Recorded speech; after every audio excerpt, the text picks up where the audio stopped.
पहली बात, शरीरधारी को किसी दूसरे शरीर से अपने शरीर की सेवा तब तक नहीं लेनी चाहिए जब तक बीमार ना हो जाए, असमर्थ ना हो जाए, चाहे गृहस्थ में हो चाहे विरक्त में हो।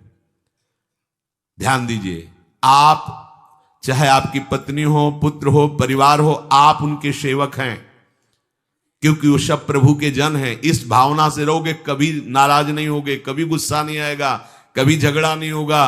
अगर आप अपने को ये माने कि प्रभु मेरे इस रूप में आए हुए हैं, मुझे अपने कर्तव्य का पालन करना है, तो कहीं झगड़ा नहीं हो सकता। तुम जो कर रहे हो तुम्हारा कर्तव्य, हमारा कर्तव्य है कि हम पति पुत्र परिवार आदि जो भी है, ये हमारे भगवान का स्वरूप है। मैं आप समझो वही भगवत साक्षात्कार, पर ऐसा कौन मानता है?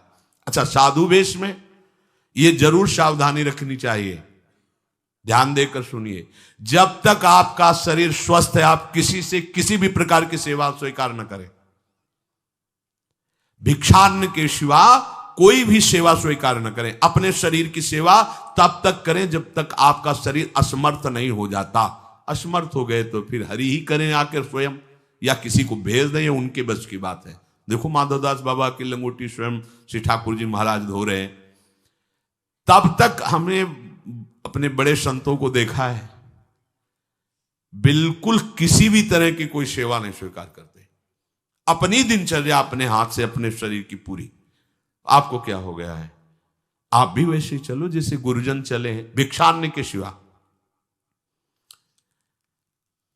आप अपनी किसी भी तरह की सेवा किसी से मत करवाइए। आप देखो, इच्छाओं का दमन होना शुरू हो जाएगा। यहीं से इच्छाओं का दमन शुरू हो जाता है। आप सच्ची मानिए, ये जो आप शरीर सुख की आकांक्षा से दूसरे से सुख लेने की इच्छा करते हैं, यही तुम्हारे बंधन का कारण है, यही तुम्हारी दुर्गति, यही तुम्हारी कमजोरी है। जब तक शरीर स्वस्थ रहे, किसी से किसी भी तरह की सेवा मत लो, और अधिक से अधिक सेवा करने का भाव रखो।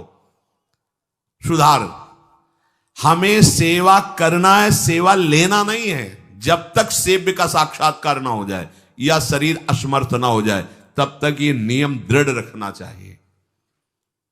गुरुजनों को भी देखा, श्री जी की सेवा कर दो, रसोई के से बाहर, शरीर सेवा में कभी भी नहीं। कभी धोखे से ऐसे वस्त्र आदि रह गए और महाराज जी अनुपस्थित, धो के जल्दी से फैला दिया तो भी डांट लगी, ऐसा क्यों किया? नहीं, रखे थे महाराज जी, हमने ऐसा कर दिया। नहीं, जब तक हम कहें नहीं तब तक नहीं। आज भी सरकार अपने ही हाथ से श्री जी को भोग लगा के ही, सब हैं पर वो अपने ही हाथ से 2 रोटी भोग बना के। देखो, बुजुर्ग संतों को, बड़े महापुरुषों को हमने देखा है, अपने शरीर, जब तक शरीर में सामर्थ्य है तब तक, ये महापुरुषों का आदेश है, अपना काम स्वयं करने में लाज बड़प्पन तजो तमाम। अपना काम करने के लिए आप किसी को भी आदेश मत करें, किसी की भी सेवा स्वीकार न करें। हाँ, हमें भूख लगेगी तो रोटी मांग लेंगे जाकर के, क्या जरूरत है हमें किसी की सेवा स्वीकार करने की? मांगो, खाओ, खूब भजन करो, सत्संग करो, कम खर्चे वाला जीवन रखो। जरूरत क्या है? जो जरूरत है गली चलते दे देंगे भगवान, विश्वास करो, गली चलते दे देंगे। विरक्त गृहस्थ धर्म पूर्वक कमाओ, जितनी आवश्यकता प्रभु दे देंगे। ऐसा कोई त्रिभुवन में नहीं जिसकी आवश्यकता की पूर्ति न होती हो। अनावश्यक तुम्हारी मांगे जो हैं वही तुम्हें दुख दे रही हैं। आवश्यक व्यवस्था सबको भगवान दिए हुए हैं, अनावश्यक मांग के लिए तुम्हें फिर फंसना होगा। ये तुम्हारी अनावश्यक मांगे हैं, ये हो जाए, वो हो जाए, वो जो आपको जीवन जीने के लिए जरूरी है, धर्म पालन के लिए जरूरी, वो बिना मांगे भगवान दे रहे हैं सबको। देख लो। हाँ, आप कि भाई हमको उस परिकर में रहना है, उस कोर्ट से रहना है, वो सब VIP, हमको भी उस कोर्ट का, ये मांगे हैं तुम्हारी। तुम्हारा प्रारब्ध जितना है उतना तुम्हें मिलेगा, जो आवश्यक है वो तुम्हें मिलेगा। अनावश्यक मांगे करोगे फंसोगे, अधर्म में कूदना पड़ेगा तुम्हें। हाथ पैर सब साधन प्रभु ने दिए, दया कर तुम्हें समान, फिर क्यों उनसे काम न लेते, क्यों रखते हो झूठी शान। तुम्हारी सेवा के लिए तुम्हारे पास हाथ है, तुम्हारे चरण हैं, तुम्हें बुद्धि दी है, दूसरे से क्यों सेवा स्वीकार करते हो? प्रभु ने दया करके उद्धार के लिए तुम्हारे पास पूरी सामग्री दे दी, उसका प्रयोग करो। तन मन दोनों का हित करता, निश्चय शारीरिक श्रम युक्त। देखो ये है, जिसने अपना परम मंगल ठाना है वो शरीर को कभी प्रमाद में नहीं रखता, चाहे गृहस्थ हो चाहे विरक्त हो। ये आलस्य प्रमाद किसी के लिए भी ठीक नहीं है। नियत समय तक सो जाओ, इसके बाद खूब मेहनत करो, चाहे गृहस्थ हो चाहे विरक्त। विरक्त हो तो खूब नाम जप, वाणी पाठ, ब्रह्मचर्य से रहना, आसनों में बैठना, हाँ सेवा करना, शारीरिक श्रम नहीं, खूब सेवा करो, धाम की सेवा करो, नालियां साफ करो, गलियां साफ करो, जो सेवाएं में इसे श्रम करो। ब्रह्मचर्य पचाने के लिए श्रम भी तो होना चाहिए। श्री जी की प्राप्ति के लिए मन वचन कर्म से श्री जी के चरणों का आश्रय लेकर के जितना आप अन्न डालते हो उतना आप इसका प्रयोग करो शरीर का। इससे ममता मत रखो। खूब धाम, पुराने संतों को देखो, सोहनी पकड़े कहां कहां तक परिक्रमा में लगा। हमने देखा है एक हरिदासी महात्मा थे, पीछे पानी घाट की तरफ उनकी छोटी सी कुटिया, किलोमीटर तक ऐसे ही सोहनी लगा रहे। वृद्ध वृद्ध महात्मा सेवा करें। अपने लोग जवान महात्मा होकर, शरीर स्वस्थ होकर, बेइज्जती सम, अगर सोहनी पकड़ के खड़े हो जाओगे गली में तो आपको लगेगा अपनी बेइज्जती हो रही है। वाह, कितनी बड़ी इज्जत है हमारी। स्वामिनी के महल की वीथियों में सोहनी लगाने में तुम्हें बेइज्जती लग रही, और आचार्य चरण याचना कर रहे हैं। यत्किंकरीषु बहुशा खलुका कुवाणी नित्यम परस्य पुरुषस्य शिखंड मौले तस्या कदापि रसनिधेर वृषभानुजायास तत्केल कुंज भवनांगण मार्जनीश्याम।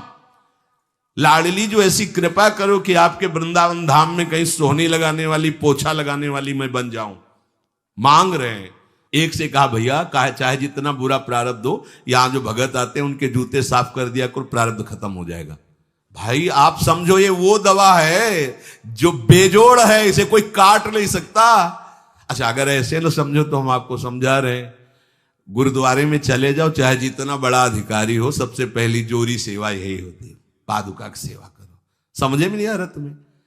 अरे जिसे हम हंसते हंसते कह रहे हैं वही तुम्हारे बंधन काटने का कारण बन जाए, यदि मान लो बात। पर वो हम जूता साफ करेंगे नहीं।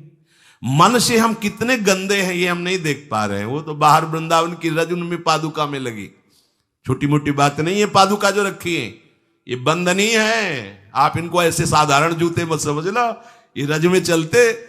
एक दिन एक ब्रजवासिनी माई रोटी रखे, उसके ऊपर पादुका रखे, एक हाथ में लाला लिए और एक हाथ में जल का ऐसे लिए, जारी उनका अभ्यास ऐसा। अब पादुका पहन के चलने में परेशानी होती थी। तो कोई एक संत थे और बाहर से आए हुए थे, तो हंस दिए कैसे बावरी रोटी के ऊपर जूता लगा। ऐसे मतलब कितने साल हो गए ब्रजवास करते हुए? वह कई वर्ष हो गए। अरे ये वो जूती नहीं है जो साधारण जूती है वृंदावन बरसाने की, रज लगी हुई इसमें। ये रज लगी हुई है, तुझे रज नहीं दिखाई दे रही, जूती दिखाई दे। क्या ब्रजवास कर रहा है? डांट के चल दी। ये समझो, हम कहें कि जूती साफ करो तो हम जूती साफ करेंगे। और ये है कौन सी जूती साफ में? क्या रज है।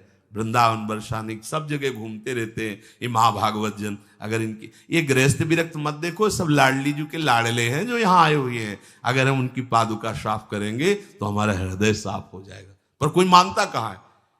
अपनी सेवा स्वयं करो और दूसरे की सेवा मिल जाए तो जैसे लोभी आदमी के सामने धन फेंक दे तो कैसे भागता है, ऐसे आपको होड़ लगनी चाहिए कि ये आदमी इतना न कर पाए जितना हम सेवा करें। परमार्थ में शरीर पोषण नहीं, परमार्थ में शरीर की धज्जियां उड़ानी है, अहंकार की, देहाभिमान की। राखे अपने को सदा भगवत सुमिरन लीन, सुने न जग के दोष गुण, करे न चित मलिन। सदैव अपने को ये देखता रहे कि प्रभु का सुमिरन चल रहा है कि नहीं अंदर। ये बहुत बड़े काहे की परेशानी। हम तो यही समझ नहीं पा रहे कि इतनी झंझटें लेकर कैसे घूम रहे लोग। अगर हृदय में राधा राधा चल रहा है, आप व्यापार कर रहे हो, नौकरी कर रहे हो, गृहस्थ हो, विरक्त हो, जो भी, अब आपको चिंता क्या होनी चाहिए? देखो ना, थोड़े दिन ऐसे चल के देखो, हर कार्य बहुत अच्छा होता है।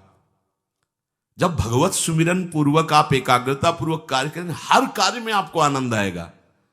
पर वो तो शरीर पोषी, जैसे आग जलने में फफोला पड़ जाता है ना, उसको बहुत संभाल के रखते हैं, ऐसे देहाभिमानी साधक भी होते हैं कोई कोई, इतना शरीर को सजा के इतना संभाल के कि लगता है यही भगवत प्राप्ति है इनकी, कि इनके शरीर बिल्कुल ऐसे नहीं। संतों ने देखो ना कैसे अपने शरीर के राग का त्याग किया है, गुरुजनों की आज्ञा में तत्पर होकर धज्जियां उड़ा दी देहाभिमान की, तब उनको परम पद प्राप्त हुआ है।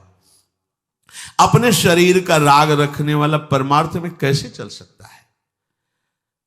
कब तक फंसे रहोगे विषयासक्ति वासना में हो दीन? अरे कब तक मन में भरे रखोगे दुर्विचार दुर्भाव मलिन? जिन भोगों के लिए हो रहे तुम लालायित सुखमय जान, यही घोर दुख उपजाएंगे, बढ़ जाएगा अज्ञान। इसलिए छोड़ो सब आशा ममता आसक्ति कामना मद अभिमान, एकमात्र शरणागत होकर भजो निरंतर राधे श्याम। प्रभु की आसक्ति हृदय में धारण करो। यही समझ में नहीं आता। चले हो राग त्यागने के लिए, पोषण कर रहे हो शरीर राग का, कैसे बात बने? चलो कोई विषय संसारी है तो लगता है अभी बेचारा है। आप लोग बेचारों की लाइन में थोड़ी हो, आप लोग बेचारों की लाइन में नहीं हो। आप जितने भी, चाहे गृहस्थ हो चाहे विरक्त हो, धाम आ गए हो, दीक्षा ले ली है, शास्त्र स्वाध्याय करते हो, सत्संग, आप बेचारे हो, आप भगवत पार्षद हो। पर आप अपने स्वरूप को समझो, ये अंदर की बातें सुधारो। आगे कह रहे हैं कि सुने न जग के दोष गुण, करे न चित्त मलिन। अपने भगवत चिंतन में मगन रहो। कोई तुम्हें यदि किसी की निंदा आदि सुनाने लगे तो उसे मत सुनो। पूछे कछु कछुए कहे, को आए के पास, सुन ले कछु बोले नहीं, सब ते रहे उदास। पर निंदा पर दोष के कथन सुनन में लोग, जो आनंद अनुभव करें तो लहे नरक के भोग। तुम्हारे पास आकर कोई तुम्हें दूसरे की निंदा सुना रहा है और अगर तुम्हें हर्ष हो रहा है, कैसी बात, कोई नामदाता सदगुरु की निंदा करे तुम सुन लिए, कैसे तुम्हारे इस पाप का प्रायश्चित होगा? सुनने और कहने वाले दोनों को एक ही दंड मिलता है बराबर। तुम अपने गुरुदेव की निंदा सुन ली, तुम अपने आराध्य देव की अवहेलना की बात सुन ली। उपासना नहीं है, कहीं देहाभिमान है कि हम तो गुरु से श्रेष्ठ है ना, गुरु जी की निंदा होती हमारी वंदना हो रही। परिणाम में लड्डू मिलेगा, खा लेना, परिणाम पक्का। पर निंदा के कीते आवत नहीं कछु हाथ, मूरख पर्वत पाप को ले चल अपने साथ। वैष्णव निंदा, भक्त निंदा, गुरु निंदा, ये तो बहुत ही भयानक है। भक्तन निंदा अति बुरी भूल करे जिन कोय, किए सुकृत बहु जन्म के क्षण में डारे खोए। कह रहे जो दूसरे की निंदा सुनने में आनंद का अनुभव करता है उसको भोग मिलेगा। काहे का? बोले नरक का भोग मिलेगा। इसलिए जो तुम्हें ऐसी बातें सुनाने के लिए उत्साहित हो उनसे उदासीन रहो, अर्थात उनसे कोई परिचय नहीं, कोई अपनापन नहीं। हाथ जोड़कर कह दे कि आज तो आप कृपा करके आ गए हो, आगे कृपा करके कभी मत आना। नहीं, आज हम आपका स्वागत नहीं कर रहे, आगे स्वागत करेंगे तो आप सह नहीं पाओगे, इसलिए आप कृपा करके आगे मत आना। हम आपके पास गए नहीं, आप आकर हमारे गुरु की, हमारे इष्ट की अवहेलना की बात करोगे तो आज क्षमा करते हैं, चले जाइए, दोबारा मत आना। चाहे कोई भी हो, तुम्हारी निष्ठा में इतनी ताकत है वो झुक जाएगा, उसकी सामर्थ्य नहीं कि वो आगे आ जाए।